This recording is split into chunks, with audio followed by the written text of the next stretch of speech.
Welcome everybody to the Hummingbird interview series. I'm Sarah Seidelman and I have with me today Elizabeth Barbour, who has been a coach for, is it 20 years? 20 years in August. 20 years.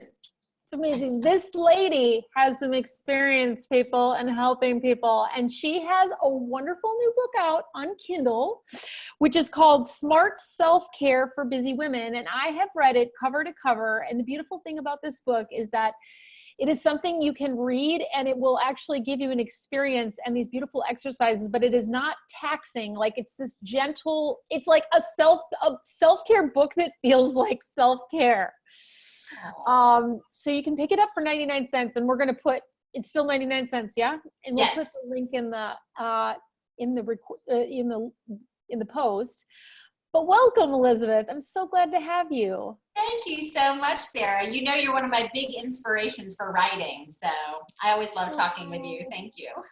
Well, I think what you're talking about with self-care is so important. And I think one of the chapters that was my favorite in the book is something that I don't think, when I think of self-care, I mean, this doesn't immediately pop into mind. And I think it's wow, but I think, yeah, that is self-care. And you have a whole chapter on morning rituals. And talk us through, like, why is a morning ritual, like, why is having a sort of, I know you have like a pretty specific stack of habits that you do in the morning. Talk about why is that self-care? Because I thought, most of us think self-care is like getting an afternoon off or, taking a spa appointment or, getting our nails done or something like that. Right. And certainly those things are part of self-care. But I think when we build those foundational pieces in, they can really help us to shore up our foundation. So in the book, I write that how we do our mornings is how we do our lives, really.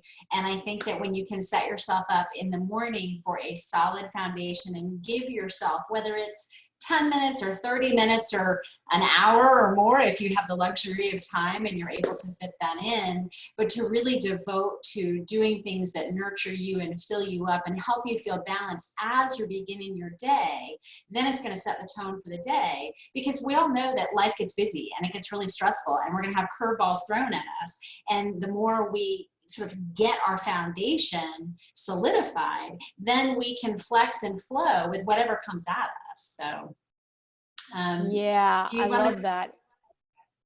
Did you want me to tell you a little bit about my morning ritual, what I've been doing lately? And maybe share pre-COVID and then like what, since we're recording this interview during the pandemic, it's like, what was it like before and what is it like now? Because I think that speaks to too, like, we might have a routine in the morning, but like, how does that change? Because we still need our self-care. Yes, that is such an excellent question. So I will say before COVID and before quarantine, I had a pretty regular routine, getting up in the morning, doing about just 10 minutes or so of yoga stretches to just kind of wake up my body. And then I'll go sit on my bed and meditate for, if I have 15 or 20 minutes, I'll do it. Sometimes it might be 5. And then after that, when I hop into the shower to get ready for the day, when I'm in the shower, I'll do an energy protection sequence and I'll imagine, white light coming from the heavens into my crown chakra and sort of bringing it down. And I invite different colors to come in depending on what I need that day, sort of what inspiration and support I need for the day. And then I'll also do a little bit of segment intending, sort of visualizing my day. Well, first this is going to happen and then this, and sort of envisioning the most positive outcomes that I possibly can. And so I typically, and again, this is pre-COVID, but typically don't even go out into the rest of the house. I don't check my email. I don't have my phone in the bedroom, and don't do any of that for a good hour or so when I first wake up. And then once I've done all of that, then I'll walk into the kitchen, I'll work on breakfast, feeding the pets, checking voicemail, that kind of stuff. So email, I guess. Yeah. Yeah. And what you said about not even touching the phone for an hour, like it's not part of your morning. I think that is such a good idea. And I've done periods where I've done that. Right now I'm doing that at night, the hour before bed. I am plugging my phone in elsewhere outside of my bedroom and then leaving it, going into my room without it. Yes, I think that's so important. We get to be so addicted to our phones, and unplugging from them is so critical for not only our sleep at night, like you said, but also in the morning. I mean, if you wake up and you're suddenly reading the news and, you know, all these Facebook posts, it's like you haven't even had time to center with yourself. You're already engaging with the world around you instead of what do I need right now? Yeah, you're untethered from the get-go. It's like, wow, it's Yes. not going to go well. At least for me, I know. Yeah. And I love, oh my gosh, I am going to get some waterproof, like a plastic baggie and put a note and tape it in my shower because, okay, when you're in the shower, it's like you're in there anyway. Why not use it to pre-pave the day? Like imagine your interview you have set up like going well, or that difficult conversation you have to have with your boss, like imagining it going as well as it possibly can go. Like those are, I think, for self-care, we read about visualization and setting intentions, but many of us are like, well, but when the heck am I going to do that? I've got the kids and but we're alone in the shower, and if we're The just like, shower. we can take that moment. And I love that you do like a self-care, that ritual of the energy, like clearing the chakras.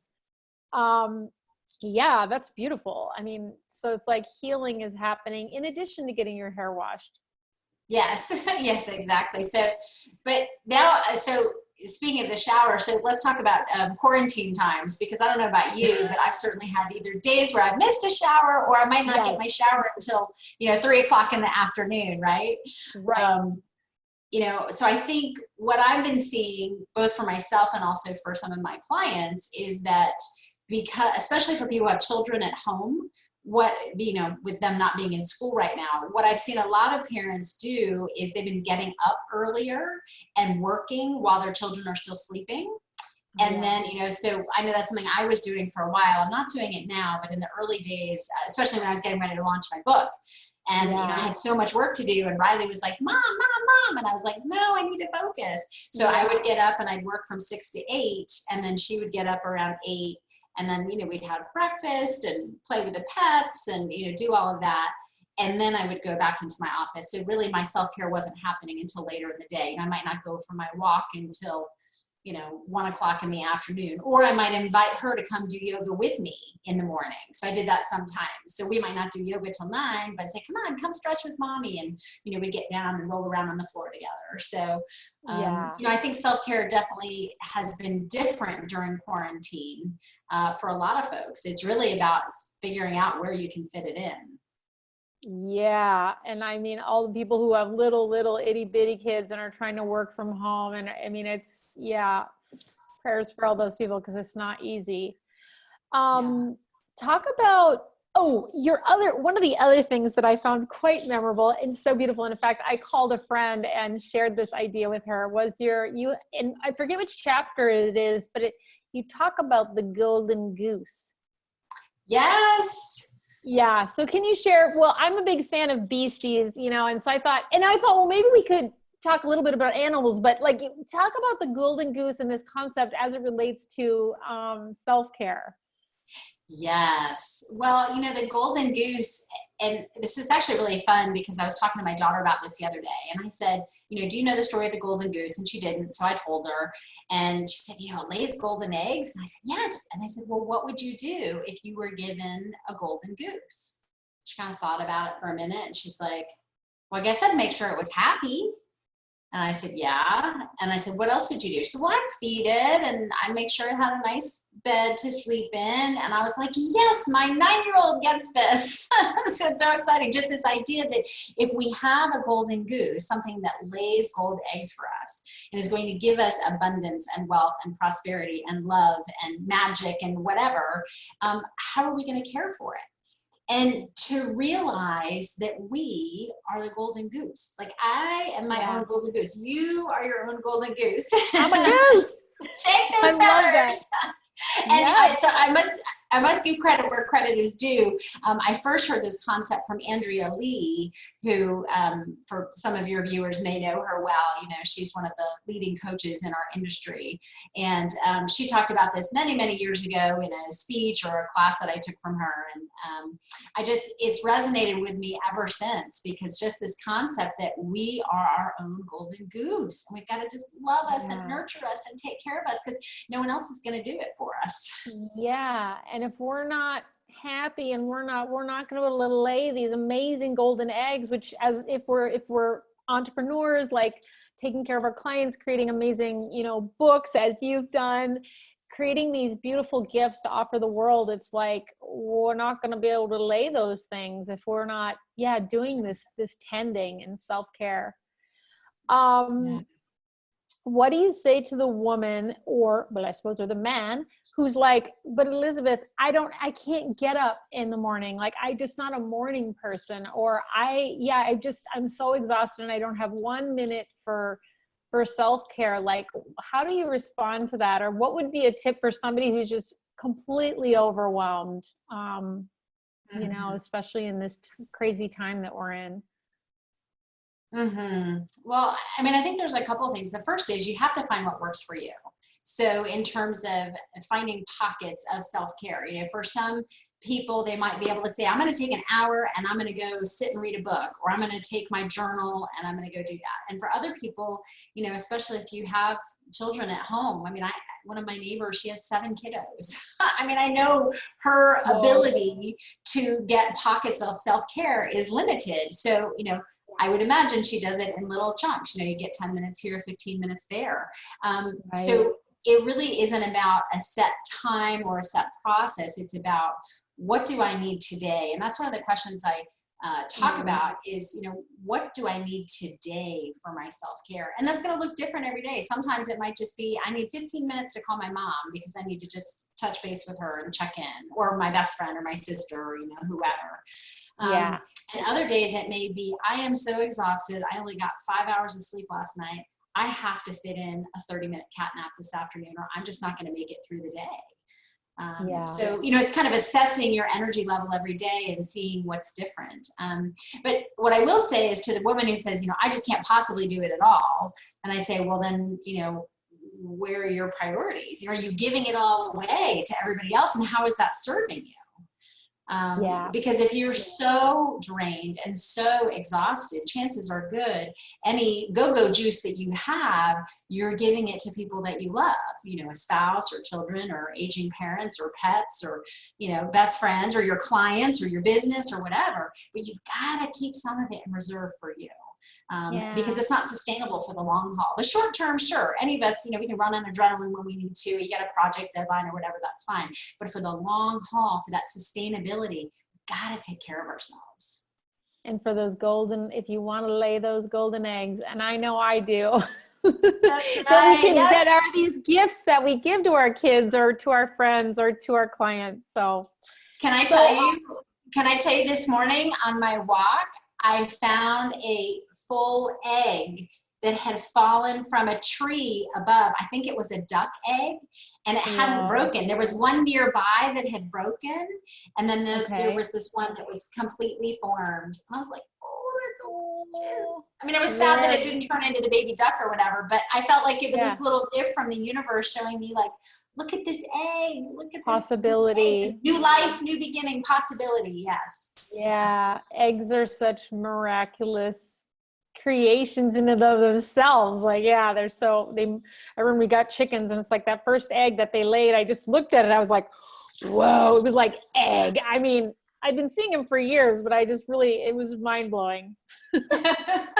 Well, thank you so much for writing this amazing book. And the title is, you guys get it on Kindle. It's 99 cents. And just walking through it, all the questions that Elizabeth asks and the little brief stories she tells are so informative. If you are a smart, highly effective, and I know like a lot of the people that are watching this, like achieving person, this book will help you, and it will not take you very long to read, but you will get riches out of it.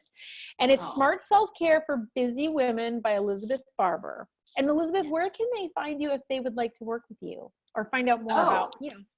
all the Oh, secret well, stuff. thank you. Yeah, on my website, it's elizabethbarbour.com, and Barbour is spelled Barbour on the end. Awesome. Yes, and also on there, you can access the book from there as well. I also have a free download called 7 Daily Rituals for Self-Care, Sanity, and Success. So if you don't want to, blow your budget and spend 99 cents on the Kindle book, you can get a free download of the 7 Daily Rituals.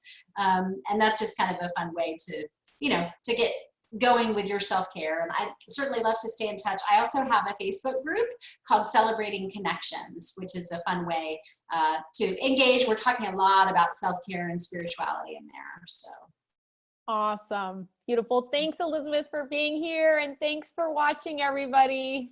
thanks for having me. Bye.